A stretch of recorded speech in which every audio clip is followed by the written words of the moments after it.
అయిందా? ఈ tooth brush ఏంటంటే సార్ ఇది బ్యాంబూతో తయారవుతుంది. ఇదేమో చార్కోల్ ఇంకా నీమ్ ట్రీ నుంచి ఎక్స్ట్రాక్ట్ చేస్తారన్నమాట ఫైబర్ అనేది. చార్కోల్ అంటే బొగ్గు, నీమ్ అంటే వేప. అవును, ఆ రెండితో చేస్తారు.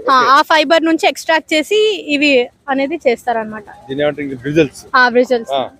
సో అండ్ ఇదేమో బ్యాంబూ నుంచి తయారవుతుంది. యా, సో ఇది ఈజీగా డీకంపోజ్ అవుతుంది కాబట్టి నేచర్ కి హార్మ్ చేయదు కాబట్టి ఇది వాడమని మేము భూమిలో త్వరగా కలిసిపోతుంది కాబట్టి మేము ఇది అనేది మీకు ఇస్తున్నాం. ప్లాస్టిక్ యూస్ చేస్తే ఏంటనేది కాలుష్యం అనేది మొత్తం ఇంకా నేచర్ కి మొత్తం పాడైపోతుంది. Normal plastic brush use like ఒక 3 months 5 months కి ఒకసారి ఎక్స్టెండ్ చేసుకోవచ్చు. సో ఇది కూడా సేమ్ అలానే అండ్ ఇట్స్ రీయూజబుల్ అన్నమాట. ఎక్కడ అవైలబుల్ ఉంటాయి?